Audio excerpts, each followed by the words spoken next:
Se a gente de fato entrar para esses conselhos e se colocar lá como alguém que queira de fato mudar essa situação. Os conselhos, eles têm todos os conselhos, não é só de saúde, é conselho de assistência social, de juventude. Se a gente não entrar de fato representando a comunidade, os espaços vão ser ocupados. E alguns políticos, sejam onde estiverem, podem se aproveitar disso exatamente para fazer desse espaço apenas um espaço de chancela, de carimbinho para o que eu quero fazer. E não é isso que está preconizado na própria legislação. Pode mudar? Fundamentalmente, aqui é um resuminho, mas fundamentalmente a participação cidadã desse controle social, ela se dá nos conselhos e conferências, isso no campo da saúde, mas não só no campo da saúde. Hoje a gente tem conferência de segurança pública, conferência de seguridade social, tem uma série de conferências, conferência LGBT. Essas conferências é que dão um tom daquilo que vai ser executado. E ao mesmo tempo a participação nesses conselhos, onde existem representações de todos os segmentos, é onde vai ser de fato analisada e definida todas as políticas. No contexto das DST-AIDS, eu só coloquei ali, a gente tem essa CNAIDS, que é a Comissão Nacional de AIDS, que foi composta em 1986. Do movimento social, a gente tem também a CAMS, que é a Comissão de Articulação com os Movimentos Sociais, que foi criada em 2004.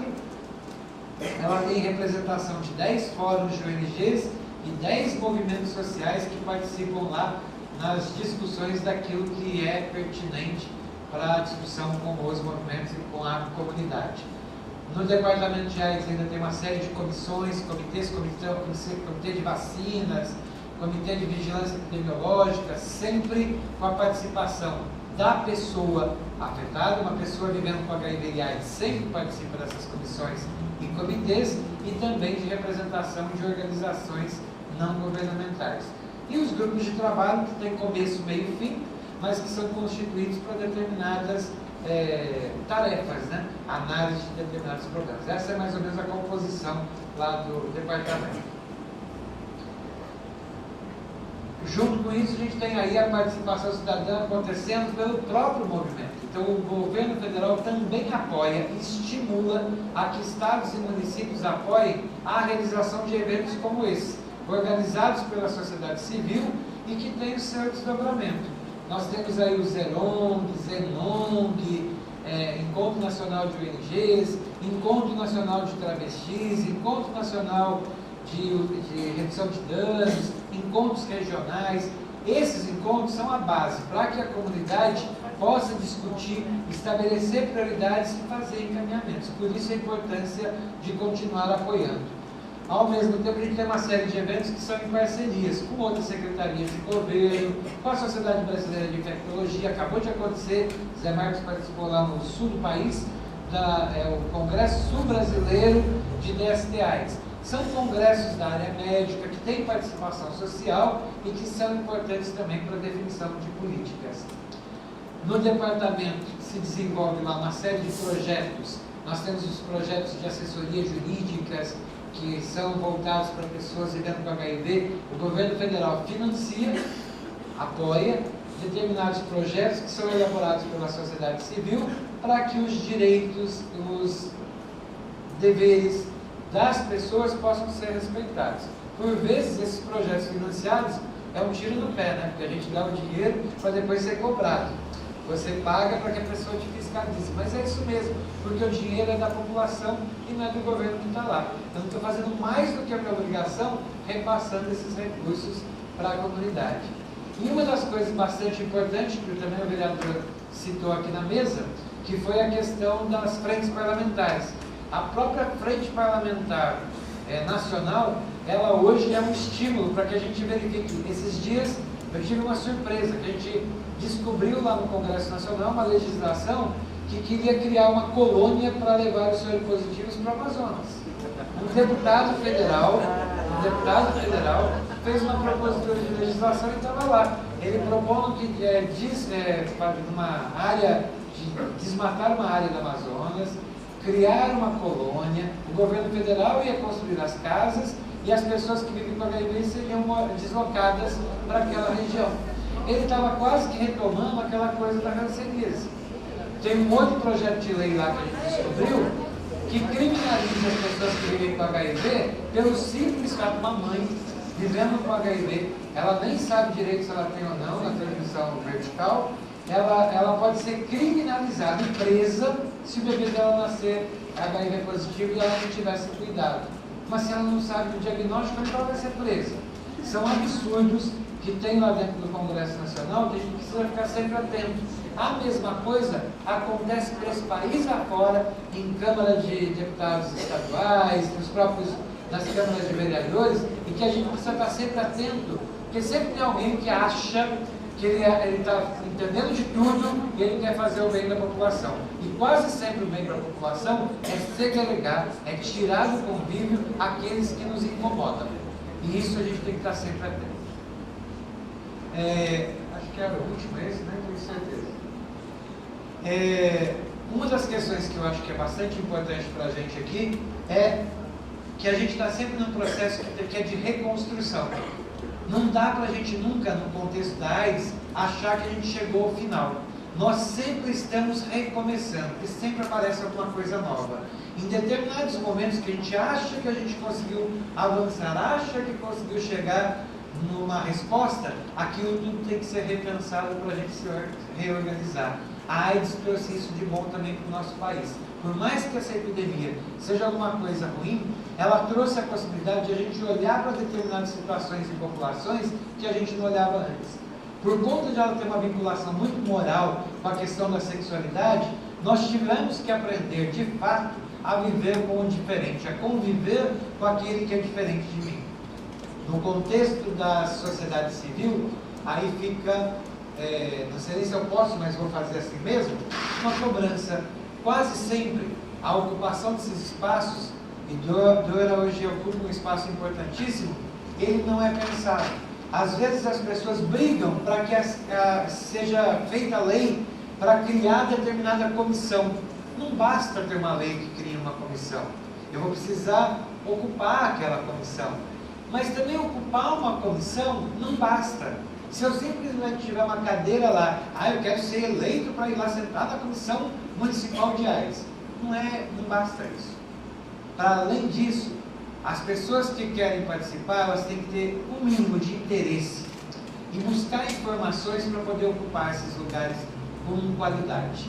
O que a gente vê também, e aí vai uma crítica, que a gente vê às vezes nesses conselhos, nas comissões, é que as pessoas vão para elas, entram mudas e saem caladas.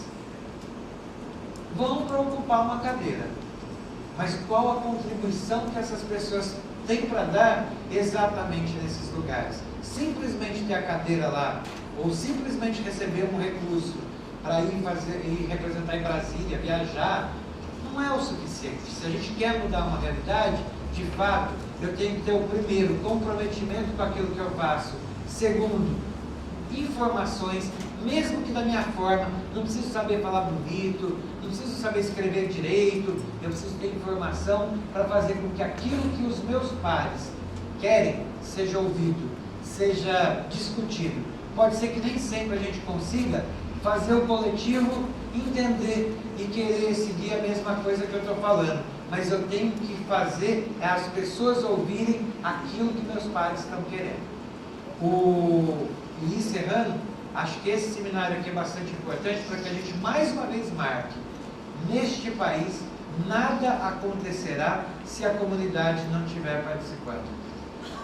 O enfrentamento da epidemia de AIDS e a resposta hoje reconhecida internacionalmente do enfrentamento da epidemia só é possível porque todas as pessoas participam com o seu grau de comprometimento e com o seu conhecimento, mas fazendo uma política que de fato é nacional. Não existe um departamento nacional ou um departamento que possa dar conta de todas as coisas, se não tiver esse comprometimento da própria população. Eu quero agradecer, fico à disposição aqui para estar colaborando no processo e mais uma vez dizendo, a Rede Nacional de Pessoas que Vivem com HIV, ela marcou, eu finalizo dizendo que também sou uma pessoa que vive com HIV, e nesse contexto acho que viver com HIV faz a diferença, porque na medida que você tem no seu sangue o vírus, você também precisa se comprometer para que não só mudar a sua própria realidade, mas mudar a realidade de todos aqueles que estão ao seu lado. E nesse sentido, a Rede Nacional de Pessoas Vivendo com HIV tem uma frase que ela marca muito a minha vida. Antes, as pessoas que vivem com HIV se escondiam para morrer. Hoje, elas se mostram para viver. E é isso que a gente quer de toda a população, que as pessoas, independente das suas condições, possam mostrar, possam vivenciar as suas experiências, buscando transformar uma realidade. Muito obrigado.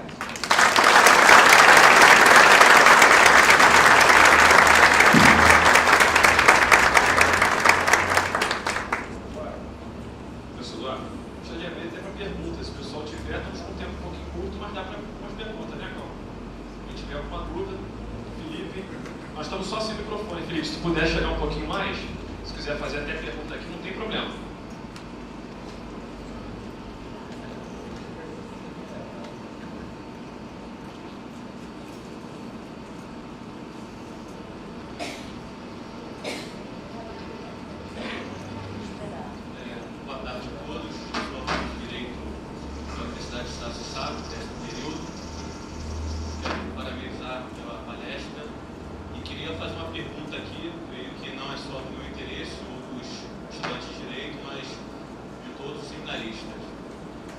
O Constituinte, em 88, ele deixou bem claro a sua intenção de dar um norte a respeito da saúde. E, a partir de 88, os governos que passaram federativa do Brasil foram aprimorando a questão da saúde. Hoje, o governo federal, a minha pergunta é, tanto o Ministério da Saúde, bem como a base aliada do governo, até mesmo a oposição, como sendo saúde um assunto não só que vá trazer benefício para a base aliada, como a oposição, se esses três, vamos dizer assim, esses três grupos, se eles estão trabalhando conjuntamente em relação a leis, projetos de leis, e se Vossa Excelência poderia dar um exemplo de alguma lei que ficou trancada no Congresso Nacional e que agora está sendo trabalhada em relação até ao controle social, a inclusão social dessa classe que até então estava sendo excluída da sociedade. Se hoje existem projetos de leis que são elaborados pela assessoria jurídica do Ministério da Saúde, pela oposição ou até mesmo pela base aliada do governo. Essa é a minha pergunta. Obrigado.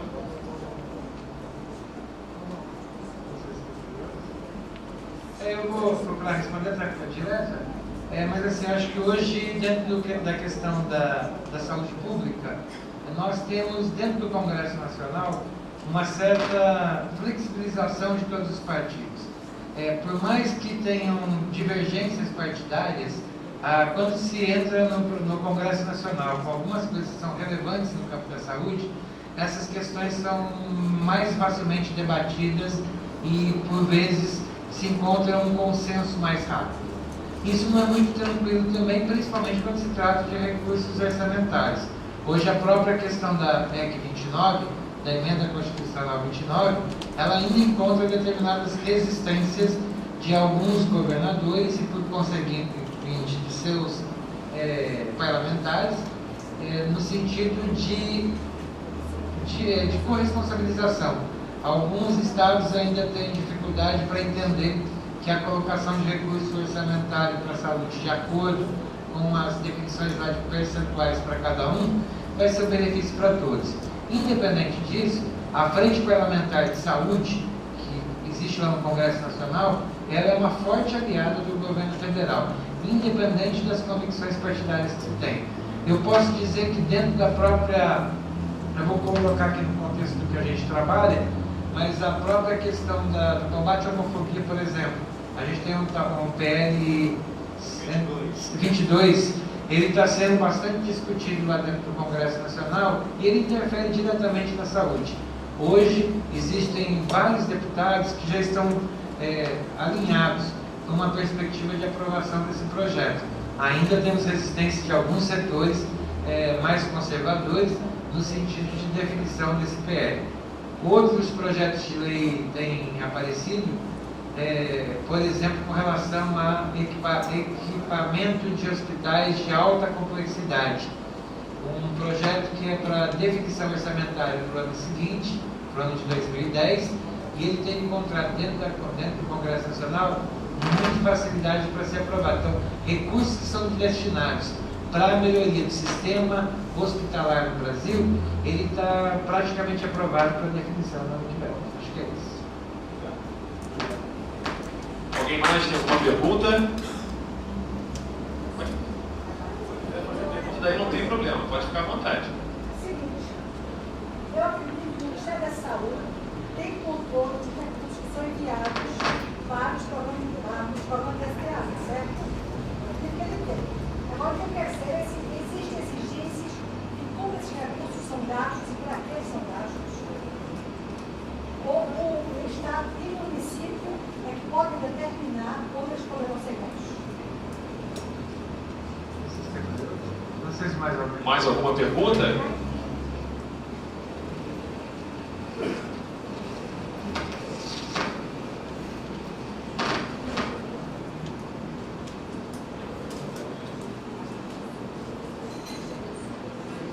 Boa tarde a todas e a todos. Senhor Eduardo, sou agente comunitário de saúde no meu município, né? Eu ouço sempre que nós somos a peça mais importante, eu não digo a mais, a gente ouve isso, mas eu não digo a mais, porque todas as profissões, né, estão interligadas. Nós não temos, assim, uma capacitação para se trabalhar, né, especificamente com as pessoas que têm o vírus, né? Hoje, eu sou uma pessoa capacitada porque eu também sou de um movimento social, né? Estou aqui hoje em Petrópolis com meus recursos próprios, porque a nossa secretaria não nos dá essa, nem nenhum agente. Trabalho há 1 ano como agente de saúde, pelo concurso. E eu pergunto ao senhor, existe uma capacitação para os agentes comunitários de saúde trabalhar, porque na nossa comunidade, a comunidade em que trabalho, né, eu assisto mais ou menos umas 250 famílias, né? E tenho pessoas com HIV, né? E eu oriento essas pessoas porque eu sou capacitada pelos movimentos sociais, né? Em que eu participo, né? E eu pergunto ao senhor, existe essa capacitação? A secretaria deveria dar essa capacitação para todos os agentes comunitários de saúde? Vou procurar ir para... Vou começar pela segunda pergunta. E lembrando aqui, aproveitando a presença do padre, nós temos hoje uma parceria, por exemplo, com a Pastoral da AIDS Nacional, que foi citada aqui também pela irmã na mesa, que ela procura levar uma ampliação da formação para agentes de saúde que estão ligados à Pastoral da AIDS, que são milhares nesse país, que tem uma atuação muito forte. Hoje, nós tivemos algumas reuniões com o Dom Dimas, que é o presidente da CNBB, e abrimos uma possibilidade de estar trabalhando em todas as regiões desse país com as